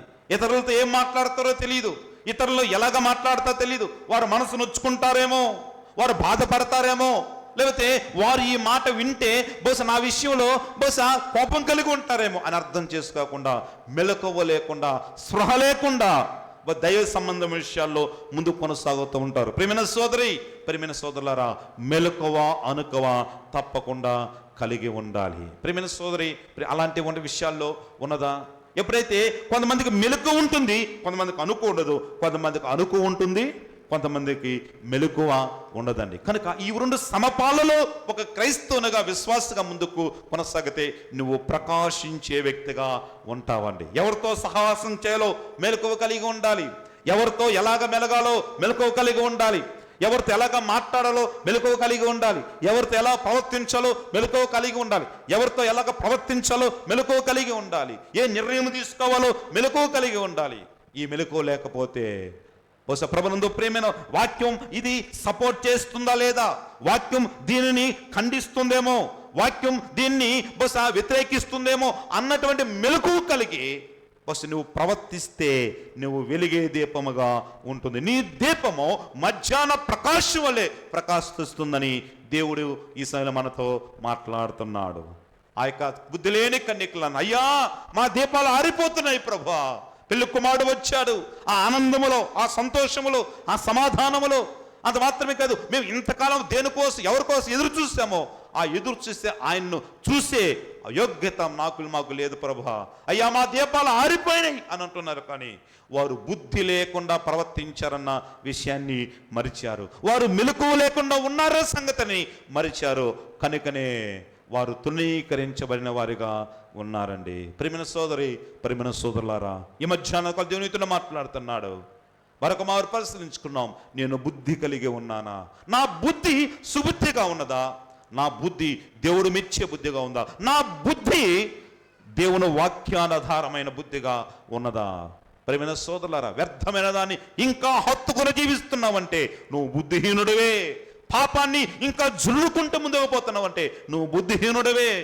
అంత మాత్రమే కాదు, ఇంకా పాపంలో జోగాడుతూ ఆ యొక్క పందులు తినే పొట్టు పరిస్థితిలో ఆ చిన్న కుమారుడికి బుద్ధి వచ్చినప్పుడు కూడా నీకు ఇంకా బుద్ధి రాకపోతే బహుశా నీ గతి తుదకు నరకమైన దేవుడు వాక్యం తెలియచేస్తుంది. ప్రేమించే సోదరులారా, నువ్వు నేను అనుకుంటున్నావేమో బాప్తిసం తీసుకున్నాను, అంత మాత్రమే కాదు ప్రతిదినం ఆరాధనకు వస్తున్నాను, అంత మాత్రమే కాదు ప్రార్థన చేసుకుంటున్నాను, అయ్యా సేవకుడు కానుకలు ఇస్తున్నాను, అది చేస్తున్నాను, ఇది చేస్తున్నాను, 3 గంటల ప్రార్థనకు వస్తున్నాను, అయ్యా అంత మాత్రమే కాదు స్త్రీల కొడుకు వస్తున్నాను, ఇంతకంటే ఏం కావాలి అని అనుకుంటున్నావేమో. దేవుడి సమయంలో నీతో మాట్లాడుతున్నాడు. నీ బుద్ధిని ఒకసారి పరిశీలించుకో. ప్రియమైన సోదరి, ప్రియమైన సోదరులారా, నువ్వు మాట్లాడే మాట మెలకువగా ఉన్నదా లేదా? నువ్వు ప్రవర్తించే తీరు మెలకువగా ఉన్నది లేదా? నువ్వు కూర్చున్న క్రమం మెలకువగా ఉన్నది లేదా? గమనించుకొని, అయ్యా నాకు మెలకువ దయచే ప్రభా. మెలకువ లేనితనం వారిని విడిచిపెట్టేదిగా ఉంది. బుద్ధిహీనమైనటువంటి వ్యక్తులు విడిచిపెట్టబడే, అలాగా కాకుండా నా జీవితాన్ని దిద్దు ప్రభా, నా జీవితాన్ని కట్టు ప్రభా, నాకు మెలకువ దయచే, నాకు బుద్ధిని ప్రసాదించు అని. కానీ బుద్ధి కోసం నువ్వు ప్రార్థించగలిగితే సమస్తాన్ని నీకు అనుగ్రహించగలడు. నీ బుద్ధిని బట్టి నువ్వు ప్రకాశిస్తావు, వెలుగుతావు. లేని పక్షములో నువ్వు మధ్యాహ్న దీపం వలె వెలగకుండా మధ్యలో ఆగిపోయే దీపముగా మిగిలిపోతావని ఈసారి ప్రభు మనతో మాట్లాడుతుండగా, హెచ్చరిస్తుండగా, గద్దిస్తుండగా, అయ్యా నేను ఆరిపోయే దీపంలా కాకుండా నీకోసం జీవించే బిడ్డగా నన్ను సరిచేయని చెప్పి మనం ప్రార్థన చేద్దామా? అందరిలాగే తల వంచండి, కళ్ళు మూసుకునండి. అందరిలాగే తల వంచండి, కళ్ళు మూసుకుని ఒక్క నిమిషం మనం ప్రార్థన చేద్దాం. ఇప్పుడు ప్రభు నీతో మాట్లాడు. ప్రియమైన సోదరి, నువ్వు దేవుడి కోసం వెలుగుతున్నావు. 10 మంది ముందుకు వచ్చారు, 10 మంది రెడీ అయ్యారు, 10 మంది చక్కగా సిద్ధపడ్డారు, 10 మంది ఆ స్థలానికి వచ్చారు. కానీ 5గురు మాత్రమే బుద్ధి కలిగిన వారుగా మిగిలిపోయారు. 5గురు మాత్రం బుద్ధి లేని వారి వలె విడిచిపెట్టబడ్డారు. ఇక్కడ చాలామందిగా ఉన్నాం మనం. అయితే ఈ చాలామందిలో నువ్వు బుద్ధి కలిగిన వాళ్ళ గుంపులో ఉన్నావా, బుద్ధి లేని వాని గుంపులో ఉన్నావా? ప్రభు నీతో మాట్లాడుతుండగా, నిన్ను దర్శిస్తుండగా, అయ్యా బుద్ధి లేని కన్యకల దుస్థితి భయంకరంగా ఉన్నాయి. జీవితకాలం మొత్తం నేను అనుసరించారు, కానీ అయ్యా చివరిగా వారు జీవ కిరీటాన్ని పొందుకునే వ్యక్తులుగా మిగిలిపోయారు. నేను అలాగా కాకుండా, నేను అలాగా చెందకుండా, నేను అలాగా ఉండకుండా, అయ్యా బుద్ధి కలిగి వ్యర్థమైన దాన్ని విడిచిపెట్టి నీకోసం సాగే బిడ్డగా, అయ్యా తృణీకరించేవాడిగా కాకుండా, తృణీకరించబడేవారుగా కాకుండా నీకోసం సాగే బిడ్డలుగా మమ్మల్ని బలపరచవా? ఈ సంఘంలో నేను ముందు కొనసాగుతున్నానంటే కేవలం నీ కృపే ప్రభా. అయ్యా పాపము లేకుండా బ్రతకటానికి అయ్యా నాకు శక్తి కావాలి ప్రభా. నాకు నేనుగా నేను బ్రతకలేకపోతున్నాను, నాకు నేనుగా ముందుకు పోలేకపోతున్నాను. నాకు సహాయం చేయవా? ప్రతిదినము నువ్వు దేవుణ్ణి అడగాలమ్మా. ప్రతిదినము దేవుడు సాల్సందులో మ్రొక్కాలి. అయ్యా నేను బుద్ధిగా బ్రతకాలి, బుద్ధిగా బ్రతకాలి, బుద్ధి కావాలి ప్రభా అన్నప్పుడే నీ ప్రార్థన, నీ మనవి, నీ భక్తి ఆయనకు అనుకూలమవుతుందండి, అనుకూలమవుతుంది.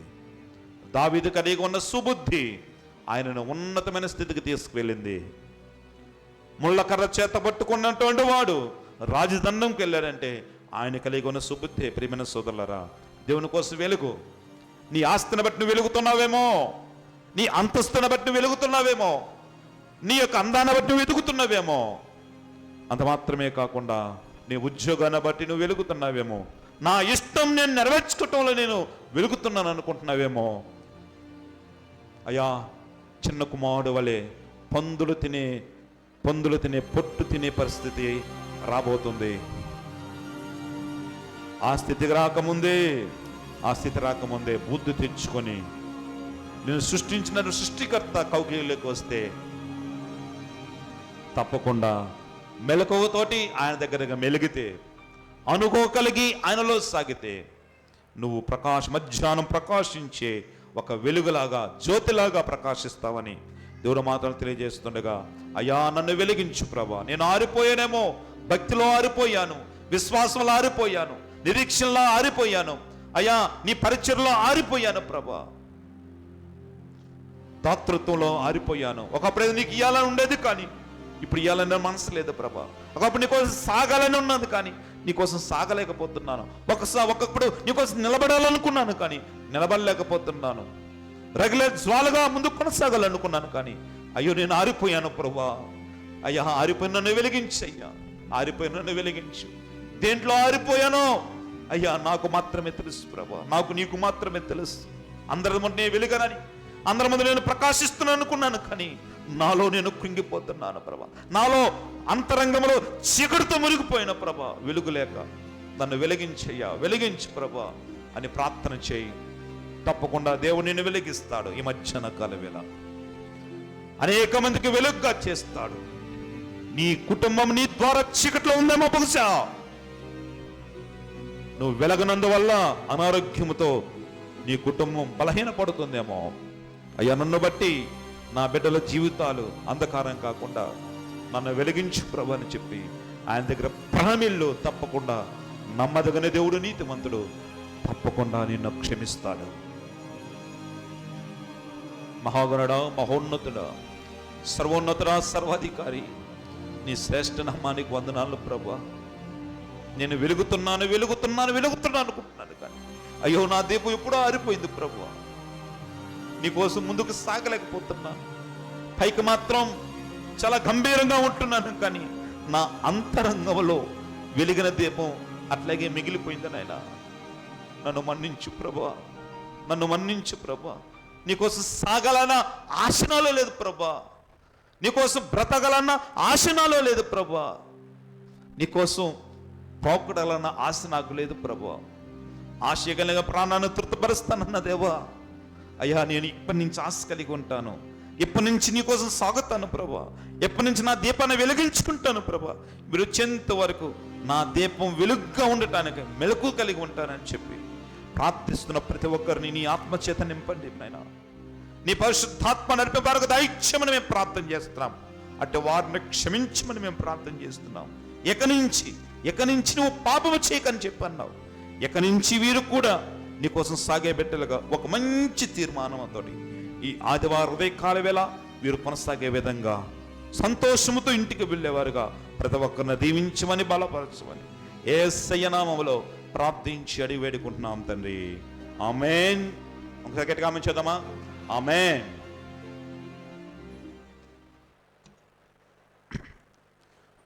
ఓకే, ఒక చిన్న ప్రకటన ఉన్నాయి. ఆ ప్రకటనలు అయిపోయిన తర్వాత మనం ప్రార్థన చేసుకున్నాం. ప్రభునందు ప్రియమైన వారులారా, అనారోగ్యమైన వారి కోసం ప్రత్యేకంగా ప్రార్థన చేయండి. మా శ్రీదేవక్క హాస్పిటల్లో ఉంది. చిన్న ఆపరేషన్ ఏం కాదు, కొద్దిగా పెద్ద ఆపరేషనే. ఆపరేషన్ కోసం గుంటూరులో ఉంది. నిన్నటి దినం మొన్న శుక్రవారం రోజు వారు వెళ్ళారు, అబ్జర్వేషన్లు పెట్టారు, అన్ని టెస్టులు చేస్తున్నారు. మేబీ రేపు మంగళవారం కానీ బుధవారం కానీ ఆపరేషన్ చేస్తారని చెప్పేసి మావయ్య గారు చెప్తున్నారు. కనుక ఆ బిడ్డ క్షేమాన్ని దేవుడు అనుగ్రహించలాగున ఆ బిడ్డ కోసం ప్రత్యేకంగా ప్రార్థించాలని ప్రేమతో మనం చేస్తున్నాం. మీ అనుదిన ప్రార్థనలో కూడా జ్ఞాపకం చేసుకోండి. నిన్న కూడా మాట్లాడిన అక్క, నీకు యేసయ్య తప్పితే నీకు ఎవరు సహాయం చేయలేరు, కనుక తప్పకుండా ప్రార్థన చేసుకో, దేవుడు తప్పకుండా కృప చూపుతారంటే నేను తప్పకుండా ప్రార్థన చేసుకుంటాను శ్యామ్ అని చెప్పింది. కనుక శ్రీదేవక్క నిమిత్తం ప్రత్యేకంగా ప్రార్థించాలని ప్రేమతో మనం చేస్తున్నాం. అలాగే మా శ్రీనాని నిమిత్తం ఈరోజు రాలేదు శ్రీనాన్నయ్య, లేడా? ఓకే, తప్పకుండా రమ్మని చెప్పండి వదనమ్మా. శ్రీనాని నిమిత్తం ప్రత్యేకంగా ప్రార్థించండి. అలాగే చుక్కక్క నిమిత్తం కూడా ప్రత్యేకంగా ప్రార్థించాలని ప్రేమతో మనవి చేస్తున్నాం. ఇంకా కొంతమంది అనారోగ్యతున్నారు, వారి కోసం కూడా ప్రార్థించండి. నూతనంగా గృహాలు కొంతమంది బిడ్డలు ఏర్పాటు చేసుకుంటున్నారు, వారి కోసం ప్రార్థించండి. అంత మాత్రమే, కొంతమంది గర్భంతో ఉన్నారు బిడ్డలు, వారి కోసం ప్రార్థించండి. అంత మాత్రమే కాదు, కొంతమంది వివాహాల కోసం ఎదురు చూస్తున్నారు, వారి కోసం కూడా ప్రార్థన చేయండి. అంత మాత్రమే, కొంతమంది సంతానం కోసం ఎదురు చూస్తున్నారు చాలామంది బిడ్డలు, వారి కోసం కూడా ప్రత్యేకంగా ప్రార్థన చేయాలని ప్రేమతో మనం చేస్తుంది. కొంతమంది ఇల్లు కట్టుకోవాలని ఆశ కలిగి ఉన్నారు, వారి కోసం కూడా ప్రత్యేకంగా ప్రార్థన చేయాలని ప్రేమతో మనం చేస్తున్నాం. అలాగే లలితందు గారు చెప్పినట్లుగా వారి అక్కగారు పెద్దకోటమ్మ గారు భయంకరమైన ప్రమాదకరమైన ఆపరేషన్ జరిగింది. దేవుడు మహాకృపను బట్టి దేవుడు కొద్దిగా నెమ్మదిచ్చాడు. ఇంకా సంపూర్ణమైన స్వస్థత నిమిత్తం మాట్లాడుతుంది వదనమ్మా, ఐసీలో ఉంది, మాట్లాడుతుంది. కనుక గత ఆదివారం రోజు అనుకుంటా మేబీ ఆ బిడ్డకి ఆపరేషన్ చేశారు. ఇంత పెద్ద కోడిగుడ్డంత సైజులో ఒక రాయి లోపల తయారైపోయి అక్కడే ఉంది. అది వచ్చేసి జీర్ణాశయంలో పడిపోయి ఆ పేగు కట్టం పడి ఇంకా తిన్న ఆహారం పైకి లోపలికి వెళ్లకుండా తినటం కక్కటం ఇలాగే జరిగిపోతుంది. అలాంటి ప్రమాదకరమైన పరిస్థితిలో ఆ బిడ్డ ఆపరేషన్ జరిగింది. ఆ బిడ్డ నిమిత్తం ప్రత్యేక ప్రార్థన చేయాలని ప్రేమతో మనం చేస్తున్నాం. ఈ రాత్రికాలం వేళ తాళపాలెంలో కూడా ప్రార్థన జరుగుతుంది. పాల్గొనాలని ఆశ కలిగిన వారు తప్పకుండా పాల్గొనాలని ప్రేమతో మనవి చేస్తున్నాం. ఈ ప్రకటనలో ఇంకా మీరు అలాగే మంగళవారం ప్రార్థన జరుగుతుంది, శనివారం ప్రార్థన జరుగుతుంది, ప్రత్యేకంగా గురువారం కూడా ప్రార్థన జరుగుతుంది. తప్పకుండా ప్రతి ఒక్కరు పాలు అవ్వాలని ప్రేమతో మనం చేస్తున్నాం. బహుశా పాస్టర్ గారు లేరనో లేకపోతే మరొకటి అని చెప్పేసి వారక్రమాన్ని ఊరైనా కావాలనుకుంటే శివక్క ఉంది కదా, శివక్క దగ్గర తాళం ఉంటుంది అక్క, శివక్క దగ్గర తాళం ఉంటుంది. 8 గంటల నుంచి తొమ్మిది వచ్చి ప్రార్థన చేసుకోండి.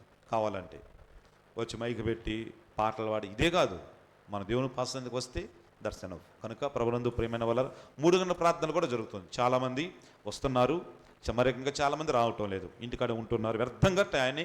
3 గంటల టైంలో నేను 1000 రూపాయలు సంపాదిస్తాను. 3 గంటల నుంచి 4 గంటల దాకా ఇంటి దగ్గర ఉండి నేను 1000 రూపాయలు ఖచ్చితంగా నికాస్ నిలబెట్టేసి 1000 రూపాయలు సంపాదిస్తున్నాను. ఊరన్న ఉంటే చేతులు ఎత్తండి అమ్మా. 3 గంటల టైం, 3 గంటల నుంచి 4 గంటల దాకా నేను 1000 రూపాయలు నేను ఇంటి దగ్గర ఉండి 1000 రూపాయలు సంపాదిస్తానన్నావు. ఎవరైనా ఉన్నారా? ఊరు లేరు కదా. అయితే 3 గంటల ప్రార్థన ఎందుకు రావటం లేదు? 1000 రూపాయలు పని లేకపోతే సరే 500 సంపాదించాలి. ఊరని ఉంటే చేతులు ఎట్టండి. ఎవరు లేరు కదా. సో దేవుడి పాస్తందులో మనము 1 గంట వెచ్చించడం బహుశా మనకెంతో క్షేమం. కనుక తప్పకుండా 3 గంటల ప్రార్థనలో పాల్గొనాలని ప్రేమతో చక్కగా జరిగిస్తున్నారు సోదరీలు. కొద్దిసేపు వాక్యం చెప్పుకుని వదినమ్మా. నేను ఇంకో గమనించింది ఏంటంటే, మొన్న 3:30 వచ్చినప్పుడు మీరు అప్పుడు ఒకరికొకరు మాట్లాడుకుంటూ ఉన్నారు. 3:30 నుంచి 3:30కు మొదట పాటలు పాడుతున్నారు. 3:30కు మొదట పాట పాడితే ఎప్పుడు, వాక్యం చదివేది ఎప్పుడు, ప్రార్థన చేసుకునేది ఎప్పుడు, ఇక్కడి నుంచి వెళ్ళేది ఎప్పుడు, మళ్ళీ 4 గంటలు మాత్రం ఖచ్చితంగా వచ్చేస్తున్నారు. సో 3 గంటల నుంచి ఖచ్చితంగా 3 గంటలు అంటే తప్పకుండా దాన్ని 3 గంటలకు రండి, 4 గంటల నుంచి వెళ్ళిపోండి. 4 గంటలు అంటే 5:30, 6:30 అబ్బా ఎట్లే అని చెప్పి అనుకోకూడదు. మళ్ళీ 3 గంటలకు 4 గంటలకి ప్రార్థన జరుగుతుంది కదా, తప్పకుండా పాల్గొనాలని ప్రేమతో మనం చేస్తున్నాం. అలాగే గత వారం మనము అనౌన్స్ చేస్తున్నట్లుగా మనకి కుర్చీలు కావాలి కదా, తప్పకుండా మీరు మీ అమూల్యమైనటువంటి ఒక కుర్చీకి, ఇంటికి ఒక కుర్చీ, వ్యక్తికి ఒక కుర్చీ తప్పకుండా మీరు ఇవ్వాలని ప్రేమతో ప్రభుపక్షాన కోరుతున్నాను. నువ్వు కుర్చీలో కూర్చున్నావంటే, ఇది నా కుర్చీ అని చెప్పి లాక్కొని కూర్చుంటున్నావంటే, అడు జరిపి కూర్చున్నావు, ఇటు జరిపి కూర్చున్నావు అంటే ఆ కుర్చీ ఒకరు త్యాగం చేశారు. కనుక నువ్వు కూడా ఒక చర్చికి ఇందాక మన చర్చిలో ఎన్ని కుర్చీలు ఉండాలి తెలుసా? వెంకటరామన్న లాస్ట్ టైం 30 కుర్చీలు పంపించాడు. అంతకుముందు 20 ఉన్నాయి. మన 20 కాకపోయినా 15 ఉన్నాయి. 30, 15, 45 చైర్స్ ఉండాలి. ఈ 45 చైర్స్లో ఇప్పుడు ఎన్ని ఉన్నా తెలుసా? 15, 16 ఉన్నాయి. ఈ మిగతా చైర్స్ కొన్ని ఒక 10 అనుకండి, 10 ఇరిగిపోయినాయి. కొంతమంది ఇరిగిపోయినాయి, మంచి కుర్చీలు కాదు కాబట్టి కొన్ని ఇరిగిపోయినాయి. కానీ మిగతా కుర్చీలు ఏమైపోయినాయి? ఇప్పుడు కుటుంబ ప్రార్థన ఒక దగ్గర తీసుకెళ్తారు. నేను చెప్పేంత వరకు అది తీసుకురారు. సరే ఓకే, నేను ఎట్లా కష్టపడి ఆ పిల్లల బతులు అడుకోను, ఈ బతులు అడుకోను, అదేదో నా పనిలాగా. సరే నా పని అనుకోండి, బహుశా మీకు తీసుకురావటం చేత కాదు, లేకపోతే మీరు తీసుకురావటం మీరు కింగులు, బహుశా నేను తీసుకొస్తా. ఓకే, నేను సర్వెంట్ని కాబట్టి తీసుకొస్తా. కానీ తీసుకొచ్చిన కుర్చీలు కూడా ఒక్కొక్కరి ఇంటికాడ బహుశా ఇది చర్చి కుర్చీ అని ఎన్ని కుర్చీలు ఉన్నాయి చెప్పండి? ఇందాక తమ్ముడు అన్నాడు. తమ్ముడు మాట చెప్తాం, నాకు సంతోషం వేసింది. ఎందుకు బట్టి అంటే బస్ కుర్చీలు కూడా, దేవుని పర్సనల్ కుర్చీలు కూడా ఇంటికాడ పెట్టుకుంటే దాంట్లో అసలు అది వింటానికి కూడా చాలా అసహ్యంగా ఉంది. ప్రభునందు ప్రియమైన వాళ్ళరా, ప్రియమైన సోదరి, తప్పకుండా ఒక్కొక్కరు ఒక కుర్చీ తప్పకుండా తీసుకురండి. నువ్వు కుర్చీలో కూర్చున్నావంటే తప్పకుండా ఒక కుర్చీ ఖచ్చితంగా ఉండాల్సిందే. కనుక డబ్బులు అన్నపూర్ణక్కకి ఇవ్వండి. మొదటి కుర్చీ సోదరి సుశీలకి ఇచ్చింది. చాలా వందనాలక్క. 2 కుర్చీలు సుశీలమ్మ గారు అంటే ఊరు జకరే వాళ్ళ అత్తమ్మ గారు ఇస్తామని చెప్పారు. ఇవన్నీ 3 కుర్చీలని, ఇంకా మిగతా వారు ఇక్కడ కూర్చున్న వాళ్ళందరూ ఒక కుర్చీ తీసుకురావాల్సిందే. కుర్చీలు మొత్తం తీసుకురావాల్సిందే. మా ఇంటి తరపు నుంచి నేను 5 కుర్చీలు తీసుకొస్తా. ఖచ్చితంగా నేను 5 కుర్చీలు తీసుకొస్తాను. మేము మొన్న తీసుకురావాలనుకున్నాము, 5 కుర్చీలు తప్పకుండా తీసుకొస్తాను. దేవుడు ప్రేరేపిస్తే 1 కుర్చీ 2 కుర్చీలు ఏం తీసుకురండి. 2 కుర్చీలు తీసుకురావాలంటే 150 రూపాయల కుర్చీ 2 కాదు 3 కాదు 5, 150 రూపాయల కుర్చీలు వద్దు. మనకి మంచిగా ఉండేది, స్టాండర్డ్గా ఉండే కుర్చీలు తీసుకురండి. ఓకేనా? ఇవి ప్రకటన. మీ ప్రత్యేక నష్టం తెలియచేయండి, ప్రార్థన చేద్దాం. అక్క ఓకే, ప్రైజ్ గాడ్, దేవునికి మహిమ కలుగును గాక. అక్క స్టార్ట్ అయ్యే రోజులు ఏందక్క?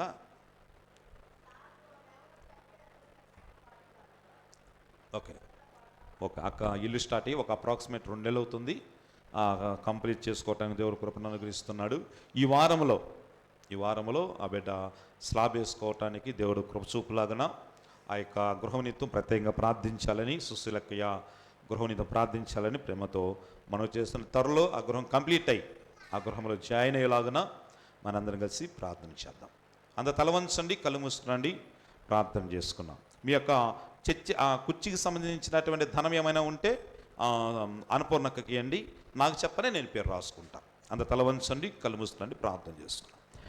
పరిశుద్ధుడా, పరమాత్ముడా, సమీపింపరాని తేజస్సులో వసించి అమరత్వము కలిగిన మా ప్రియ తండ్రి, నీ శ్రేష్టమైన నామానికి వందనాలు, స్తోత్రాలు వేలాదిగా చెల్లిస్తున్నాం. చాలా అమూల్యమైన మాటలు మాతో ఈ దినం మాట్లాడారు అయ్యా.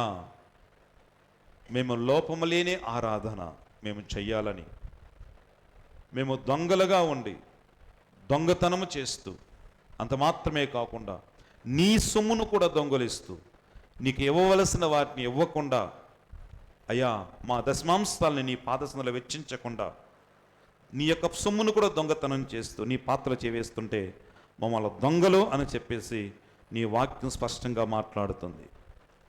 అలాంటి దొంగలుగా ఉన్న మమ్మల్ని క్షమించండి ప్రభా. అయ్యా మమ్మల్ని మన్నించండి. నీ రాజ్యములో పాలు పంపులే కృప మాకు అనుగ్రహించండి ప్రభా.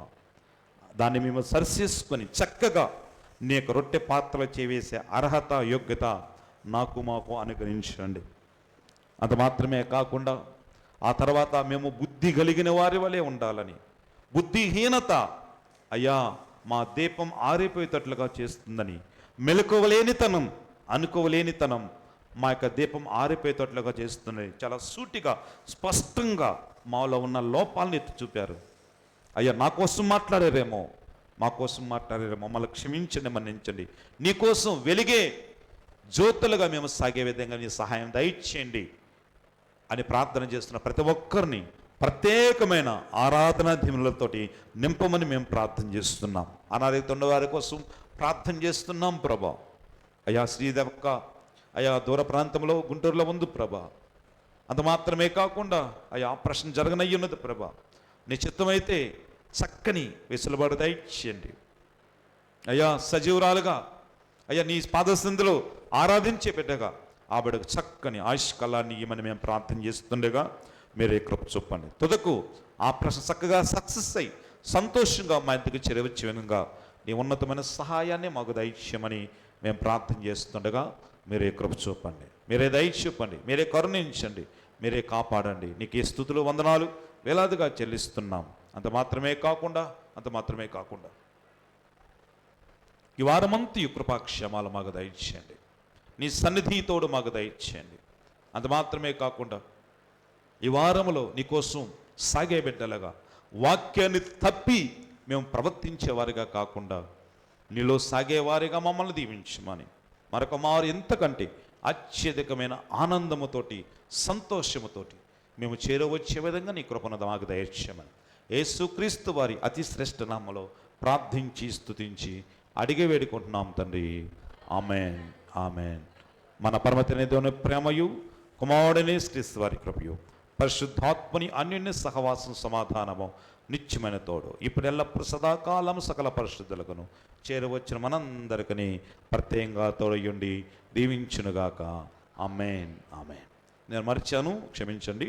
అంత మాత్రమే కాదు ఆ సోదరులు ఆ పైన పేరు ఆ మాస్టర్ నాన్న పైన పేరు మాస్టర్ పైన ఇక్కడ యాంప్లిఫైర్ మాస్టర్ ఆఫీస్ అదే ఓకే. ఆ టంగుటూరు నుంచి ఆ సోదరులు గోపి గారు ఒక చిన్న కానుక, ప్రత్యేకమైన కానుక పంపించారు.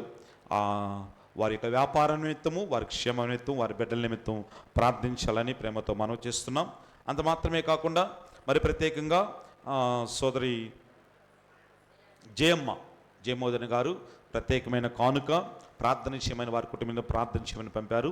ఈ రెండు కుటుంబాల నిమిత్తం ప్రత్యేకంగా ప్రార్థన చేయండి, ప్రార్థన చేద్దాం. అందరూ తల వంచండి, ఒక చిన్న ప్రార్థన చేసుకున్నాం. పరమాత్ముడా నీకు వందనాలు స్తోత్రాలు వేలాదిగా చెల్లిస్తున్నాం. గోపి అన్నయ్య గారు ఒక చక్కని కానుక నీ పాద సన్నిధికి అయ్యా ఎంతో విశ్వాసంతో నమ్మకంతో పంపించారు. వారు ఉన్నతంగా బలపరచండి, ఉన్నతంగా హెచ్చించండి. వారి నమ్మకానికి తగినటువంటి నిరీక్షణ వారికి దయచేయండి ప్రభా. వారి వ్యాపారాన్ని రద్దు చేయండి, వారి బిడ్డలను దీవించండి, నూరంతల లాభాన్ని వారి వ్యాపారంలో అనుగ్రహించి మనం మేము ప్రార్థన చేస్తున్నాం ప్రభా. గోపి గారిని, లక్ష్మి గారిని, వారి కుమార్తెను, కుమారుల్ని, మనవరాలను దీవించమని మేము ప్రార్థన చేస్తుండగా నిత్యము సంతోష సమాధానాలు వారి గృహంలో ఇవ్వండి ప్రభా. అంత మాత్రమే కాకుండా జమ్మ వదిన గారి నిమిత్తం ప్రార్థన చేస్తున్నాం ప్రభా. బిడ్డను దీవించండి, బలపరచండి, నీ కృపా సమృద్ధి ఆ బిడ్డలకు అనుగ్రహించమని మేము ప్రార్థన చేస్తున్నాం ప్రభా. కుమారుల నిమిత్తం, కుమార్తె నిమిత్తం, వారి బిడ్డల నిమిత్తం ప్రార్థన చేస్తున్నాం ప్రభా. వారి కుటుంబాన్ని నిరంతరంగా వర్ధిల్లింపచేయండి ప్రభా. కుమార్తెకు చక్కని గర్భఫలాన్ని అతి త్వరలో అనుగ్రహించమని మేము ప్రార్థన చేస్తుండగా మీరే కృప చూపను నాయన. నీకే స్తుతులయ్యే వందనాలు చేస్తారు. వదినమ్మ గారు కూడా చక్కగా రక్షించబడి మారు మనసు పొంది నీ కృపలో వర్ధిల్లి మీరు చేసిన మేలు మర్చిపోకుండా అనునిత్యం నీ కోసం సాగే బిడ్డగా ఆ బిడ్డకు చక్కని మారు మనసు కూడా బిడ్డకు అనుగ్రహించమని అనుగ్రహిస్తారని, ఇలాగా గోపి గారి కుటుంబాన్ని, జయమోహన్ గారి కుటుంబాన్ని ప్రత్యేకంగా దీవించి బలపరచమని యేసయ్య నామములో ప్రార్థించి స్తుతించి అడిగి వేడుకుంటున్నాం తండ్రి. ఆమేన్, ఆమేన్, ఆమేన్. కూడుకు ముగించబడింది. సెలవు తీసుకున్నాం. ప్రకవరాధనలు చెప్పుకొని సమాధానం తెల్లాలని ప్రేమతో మనవి చేస్తున్నాం.